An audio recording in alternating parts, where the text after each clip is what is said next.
Hey guys, welcome back to Magic Gathering Online, Finance, Economics, and Speculation. Today I wanted to do a deep dive on looking at cards that are rotating out of Standard. A lot of times people get excited about speculating on a new set when it's coming out, and in my opinion that's just more times than not it's a mistake. The vast majority of cards lose value very quickly, just like buying a new car or something like that. You're just bleeding value very quickly. There's a very limited supply of cards in the first couple of days, and then the supply starts to increase dramatically, and of course that drives prices down. The starting prices are always high. The only question isn't if prices will fall, but by how much. And then of course you have like one or two, maybe three cards that people overlook in power level that start out really cheap, they get more expensive, and everyone always wants to try to find those cards. But you're really looking, it's a needle in a haystack kind of a thing. If you're a pro or you know some pros or you're just really keen, maybe you can get it, but it seems like a losing proposition most of the time. The real money to be made, in my humble opinion, as a random dude who looks at this stuff, is in two things. One, the cards that already exist in Standard that are kind of not doing much but are about to become enabled by new cards. The reason for that is their supply is already at a point where it should be at a relative low on price, and the supply is about to get cut because you have a lot of people who are about to immediately shift focus on the new set. This is true in the real world, but it's amazingly true a whole lot more online. Once a new set comes out, the previous draft formats either go away entirely if we're talking about 2 blocks back, or if it's the previous draft option, then people drafted a whole lot less. So for example, in this case, Kaladesh and Aether Revolt are basically not going to have any more supply coming in. I don't think Wizards will even have a draft queue for that. Hour of Devastation and Amonkhet will still have a draft queue, but it's not going to fire nearly as much, and everything is very quickly just going to be focused on Ixalan. So anyway, with that very limited amount of supply coming out of those 4 sets, Aether Revolt, Kaladesh, Hour of Devastation, and Amonkhet, those are the sets I would look to in Standard to try to make money. You want to find cards in those 4 sets that are dirtling, they're not doing anything, and they have a chance to start doing something. Basically the price can only go up. The only way cards like that can go down in price is if their price is being held up. Again, I'm specifically talking about cards that really aren't seeing play but might be worth 50 cents or $1 or something like that. If that price is being held up purely on optimism of the future, and that optimism isn't realized, i.e. when Ixalan comes out, the card still sees no play, then the card could go down in value. But mostly cards that aren't seeing any play and look like they have some potential are typically already at just their bottoms, and so you can buy them. If they don't work out, you can turn around and resell them, and you don't lose a whole ton, but there's a tremendous amount of upside. So that's the first category of cards I would look at when new sets come out. The second, and again I want to reiterate, we're talking Magic Online here. The real world's completely different. The second category of cards I want to talk about are the sets that are rotating out of Standard. There's a lot of potential with these sets because their prices are going to crash and burn. Collective Company is one you can go look at as an example in the past. I guess we could pull it up real quick here and take a quick look at it just so you can see what I'm talking about. This is a card that really dominated Standard, and then once it rotated out of Standard, the price really cratered. But then after a certain, looks like I messed up the search here. Collective, let's see what we got here. Blind, come on. Okay, well apparently I don't even know the name of the card I'm talking about here. So Modern, it's kind of dumb. Let's do it like this. Collective, okay, Collected Company. There we go. Alright, derp. So Collected Company, let's look at this card real quick. So when we go back in time, we can see that the price really cratered once Kaladesh came out. I believe that's when it rotated out. It's down around $6. By the time Aether Revolt comes out, it's up to 10, already kind of starting to improve. We get to Amonkhet, we're at 20, so now we're really kind of doing it. And it's kind of, right now it's at 23. It's kind of fluctuated around between 25 and 20. But there was certainly, if you're willing to wait 6 months, there was definitely some good money to be made on the card. And this is typical for a lot of people to, sell out on a card, and if it's super powerful, then there could be some upside. So basically what we're looking at is cards from 4 sets that are rotating to see if they've got any potential. First, I want to look at Liliana, The Last Hope. I don't like the price at $20. I think the card we just looked at is a good example. Collected Company, at $23 right now. And it's truly a great 4-of in a lot of modern decks. Liliana is going to be competing with the other Liliana. I think it's going to see a little bit of play in modern, but this $20 price tag is way too much. I think a lot of people are looking at this card, and a lot of people have in mind they want to have some in modern. It's going to prop up the price where it just may not fall enough for it to be worth it. I mean, if this card gets down, if this got down to like $5, $6, maybe $8, $9, $10, somewhere in there, maybe. I mean, definitely at 5. At 10, it's like, okay, sure.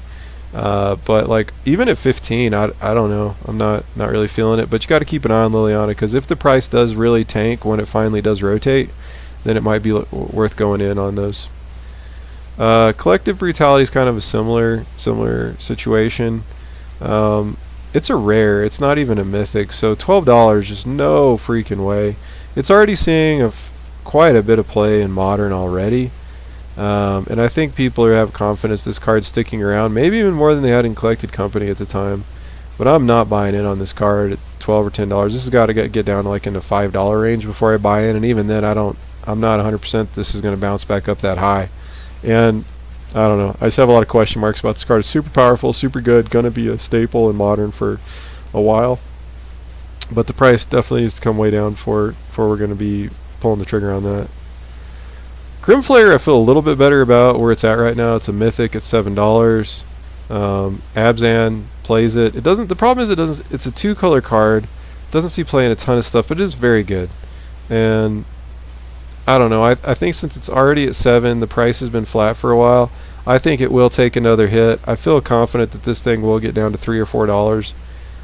The problem is I don't know how long this is going to take to bounce back up. It's because it's a 2-color card and the places and its applications are so much more narrow. I feel a lot more uneasy about going deep on a card like this. I like the idea of picking up like a play set once it rotates, because it'll just be fun to have, and it's never going to be any cheaper. It's going to go up, just maybe very slowly. Spellqueller. I really like where Spellqueller's at. It's at $3.30. This is a card that's going to see a lot of play in modern. Blue-white control. Jeskai Tempo. We just saw 2 Jeskai Tempo decks at the last SCG Modern event finish 1st and 2nd. So I mean, the Spellqueller's here to stay. But unlike, and yeah, it's a 2-color card, and yeah, it's only a rare, but its price is down at $3.30, which is a big difference from being up over 10. And it's on the upswing a little bit, probably on the back of this last Star City Games hype train, which is not where you want to buy in. But say this gets down to like $1.50 at rotation, then that's going to be a good time to pick up a little stack of these. I think that it's not going to be overnight. None of these modern cards are going to fire up overnight. So if you're looking to like flip a card in 3 months, I wouldn't pick up any of this stuff. This is all stuff that's going to take between 6 months to maybe a year and a half. But I like Spellqueller better than any of the other cards we've looked at so far. Like if I was going to use a rating system, then with like 10 being like an absolute, like as close as you can get to a guaranteed sweet spec, and like a 1 being something that is absolutely terrible and you should just never do under any circumstances. I think the last 2 cards we looked at are pretty close to like a 5. 5 being maybe something where you're gonna just kind of be in the break-even territory for a long time and eventually make something. Anything below 5, you're losing money. Anything above 5, you're kind of making money. But 5 just kind of being in that dirtily. Well, you're not losing money, but you're not really making a whole lot. I'd say Spellqueller. I'm at like a 6.5. at 250. If it gets down to $1, I think it's like a 7 or an 8. So obviously the price points are huge, and we won't know those for sure until they actually rotate. So the point of today is mostly just to tell you, hey, keep an eye on these cards at rotation, and then at rotation, check the prices very carefully, and that's when we can really make a buy, sell, or a buy decision. Selfless Spirit, huge fan. Really sweet effect, very relevant effect. 89 cents is still way too high for a card like this. But if this thing dirtles down far enough, I mean, if this, I'd say where it is right now, again, this is like a 6, you could probably buy it now, and you'll just kind of slowly dirtle around and make a little bit over time. It should go up a smidgen, but not a whole lot. I don't know, I take that back actually. I think that buying any of these now has got to be like a 3, just because it's just dumb to buy any of these cards pre-rotation. But the price needs to go down on all of these, and it should. I anticipate this will probably go down to 30 or 40 cents, maybe even down to like a dime.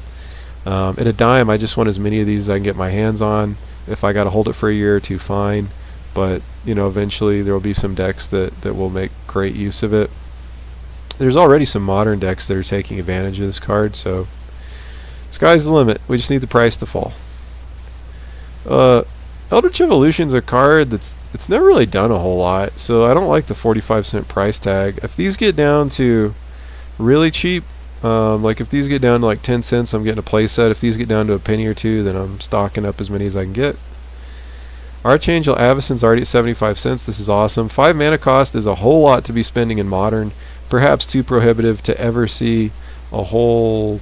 Well, it's seeing 0 play in Modern right now, so I mean... this thing has got to get real freaking cheap. But I mean, once if it actually gets down to like 20 cents or something like that, I mean, it's probably worth picking up a few just for random funsies.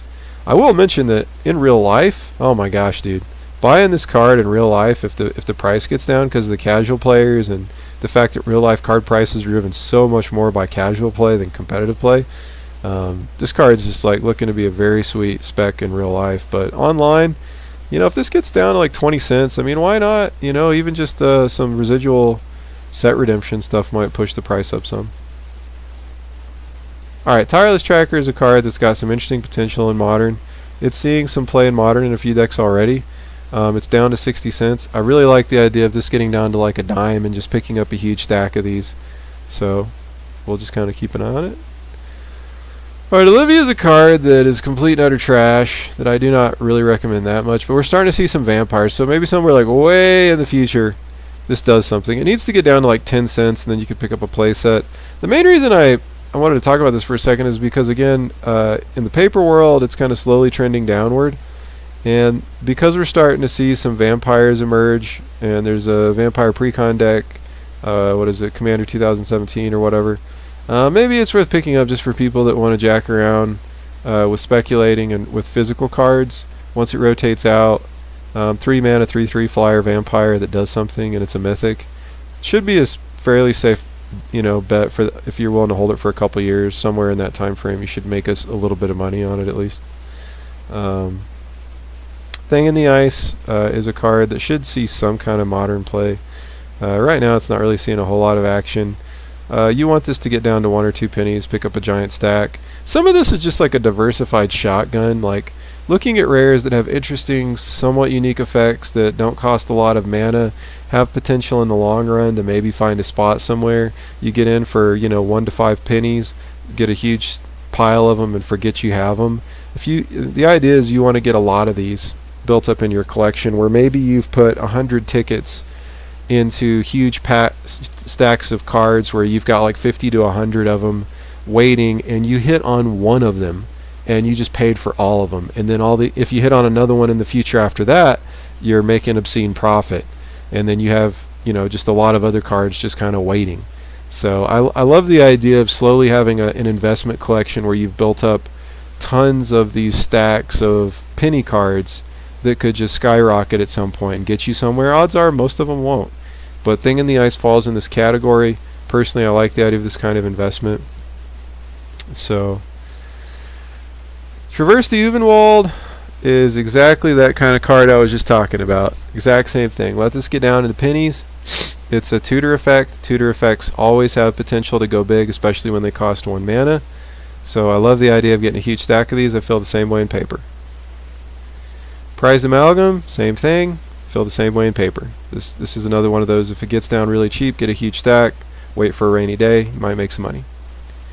Same thing with all the lands out of Shadows over Innistrad. Once these get down to pennies, stockpile. Worst case scenario, 4 or 5 years from now, they get reprinted in standard again. And you know, I mean, it's just hard to lose money on a card when you buy it for a penny.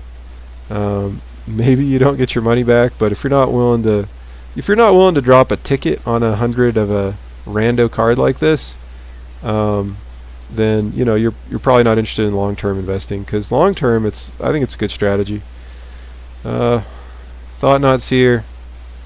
All the Eldrazi have potential because they see play in Modern. However, a lot of people have this in mind, and it may just be too obvious. I don't know the price. I'm not $750 for no freaking way. Just absolutely not. This is ridiculous. $7 in paper. Also not feeling it. These prices need to come down, unless you just need to get in on these for your Eldrazi Modern deck. In which case, wait till they rotate. Wait a few more weeks. Whatever price they're at, that's as cheap as they're getting. But for a spec, I just don't like this price point. Kalidas, I think, sees a smidgen of play in Modern. Yeah, a little bit here and there. Kind of fringy play. Price needs to get way down before I'm interested. Kozilek's Return's real freaking interesting. This is kind of, you know, the opposite, or kind of the corollary to having a stack of 1 to 5 cent rares would be having stacks of mythics in the, you know, probably the 5 to 20 cent range. I don't know that Kozilek's Return's ever going to get that cheap, but it's a card that you know sees play in Modern. I think the longer Modern grows, the more potential it has. It's a very interesting, powerful, unique effect.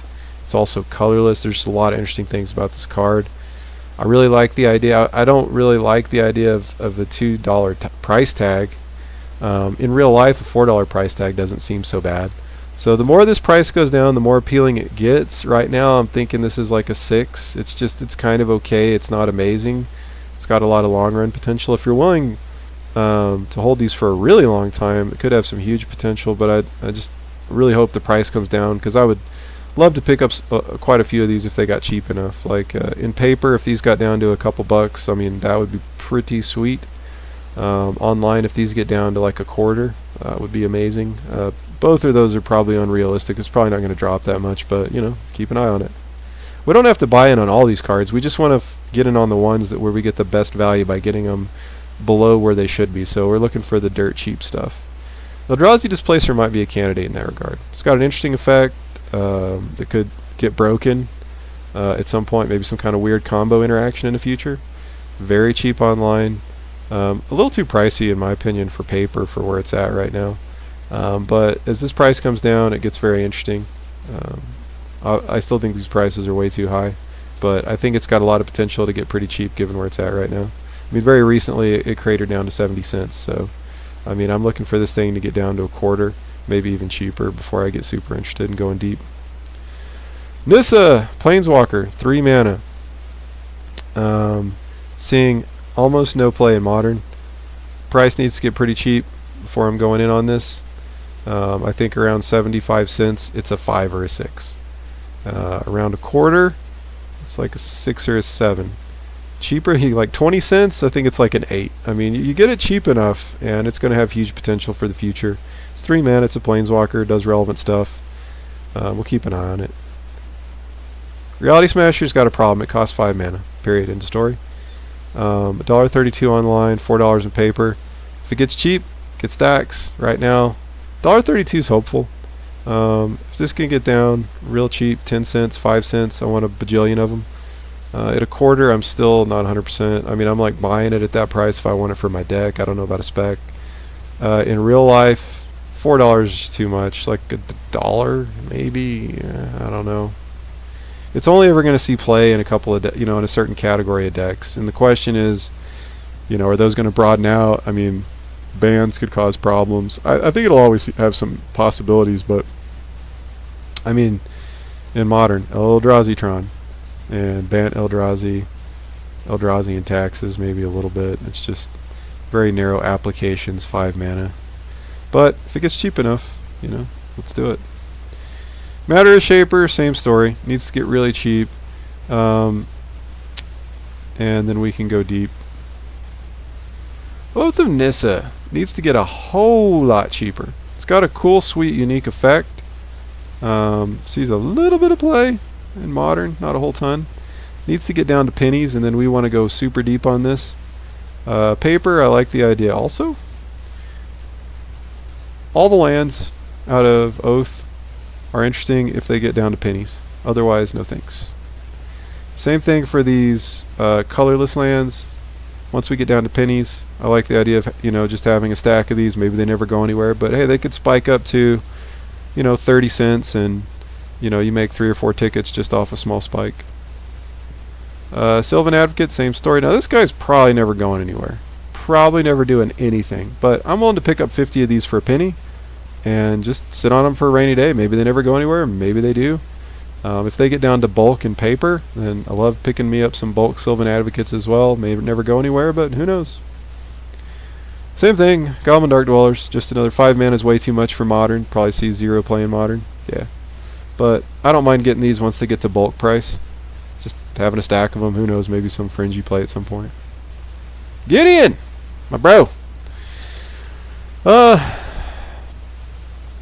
These get down to $2, I want all I can get. They get down to 3, which is probably more realistic. I still want a boatload of them. They get down to 4, I pause and think about it. 6, no thanks. Maybe have a play set for the future at 6, but this is just way too high. Price should come down more. When it does, that's when we get in. Sees a little bit of play across Modern, but price needs to come down. We could go pretty deep on these if they get cheap enough. Same story on the Ulamadoolas here. We got just, you know, kind of a Tron. It's a Tron piece. That's about it. You could do a few other sneaky things with it, but Modern has a lot of different sweet creatures. Price has to get way cheaper. Way cheaper. There's some people who are going to like it in paper just because casual people love big fat things that do evil things to people. Yeah, I don't know. I'm kind of skeptical on the card, but I wanted to mention it. Part the Waterville. Fascinating card. Extra turns. I like the idea of getting these once they crash in paper. And on the line, if this gets down to 20 cents, I like it. Otherwise, I don't know. It's a long shot anyway, so I don't want to spend a lot of money on it. But if I can get them cheap, then yeah, I'll take a pile just because it qualifies as one of those mythics that could do something down the road. Rainy day investment. Get 50 of them, stash them, wait. Maybe they never do anything. Maybe they do. Paper, same kind of thing. Around, if these got to like 50 cents or, you know, something like that, then hey, why not? I don't know, just watch the price. It probably won't get that cheap, but, you know, keep an eye on it. Alright, all the man lands and the regular lands from BFZ, if these get down to pennies, same thing, just going into my bulk, you know, stashed for a rainy day investment pile. Paper, kind of same thing, but need to be real cheap as well. Sanctum of Aegon! This gets to bulk pricing. Definitely love the idea of having a huge pile of these, because eventually, somewhere down the road, as enough pieces come together, this could be a thing in Modern. I mean, we're already seeing it see play in Tron. But I'm thinking, you know, maybe as the card pool expands in Modern, it's a tutor effect, and tutor effects always have potential. There's been a ton of cards that were tutors that started out worth pennies that became worth a ton of money because tutor effects, once the right pieces are in place, are just very important.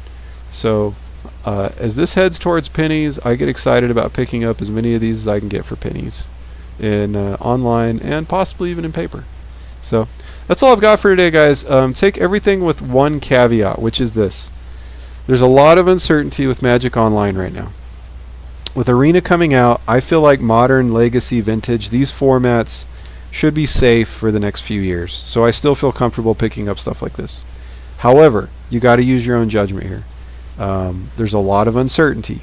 If you don't feel comfortable taking that risk, then don't. Just know that. Don't go into this thinking this is a sure thing anymore. Arena has changed everything. Added a lot more uncertainty and a lot more risk into the mix. From my standpoint, I think that Arena's far enough out. I'm not too worried about it. There's never been a ton of casual players playing Magic the Gathering online anyway. It's all driven by pro players and Star City Games and Grand Prix grinders who need to practice online, and they can't do that in Modern and Legacy. And really, I mean, right now they can't even do it in Standard on Arena. I mean, it's still alpha, so it's going to be a while even before playtesting can go on there for those players on Arena. So I think in the meantime, Magic the Gathering Online is a necessary tool for all those people. There's another category of players that play Magic Online that are grinders. They're grinding leagues and tournaments for value. And those players are not going to go to Arena because there's no money to be made on Arena. So you have these categories of players that are not going anywhere, and frankly, because the Magic the Gathering Online interface is such a giant steaming piece of crap anyway, no offense, sorry WotC, but it's just how I see it, there's not a lot of casual players. I think that there's not a lot of players to be lost, basically. There's probably a handful of speculators and people who are kind of casually playing Magic Online who might bail, but there's a core constituency that's not going anywhere. The grinders, the playtesters, the streamers, the pros. There's all these people that they're stuck. They're stuck with Magic Online. As long as Modern is a format, they're not going anywhere. And who knows? I mean, maybe there's even some upside potential here. People bail on Magic Online. Prices crater. Turns out Arena is not all it's cracked up to be, even though it's looking sweet. Never a sure thing. And then suddenly everybody comes running back to Magic Online because it's their only option, not because it's good. Prices go back up again. Another situation is, let's say the Arena is so amazing in its casual appeal that we get millions, literally millions of new people discovering Magic for the very first time. Well, eventually the ones that get good and want to take it to the next level are going to go over to Magic Online, because I kind of see Arena being the casual place to play and Magic Online being the quote-unquote serious place to play, because you're playing for money on Magic Online. You're playing for fun on Arena. So I think that's going to be the dichotomy, and if there's enough new people who come into Arena, a situation that could occur that I don't think a lot of people are looking at right now, besides probably WotC, is the idea of Arena, instead of cannibalizing Magic Online, actually becomes a feeder into Magic Online. So anyway, it's also possible Magic Online dies and Arena takes over. So you got to weigh it all out. You got to make your own call. But in the meantime, keep a close eye on all the cards I just talked about. If they get dirt cheap, scoop them up if you're willing to wait, if you're willing to take the risk of believing that Magic Online's still going to be there and still going to be a real thing a year from now. That's kind of the acid test. If you don't believe that, disregard everything I said today.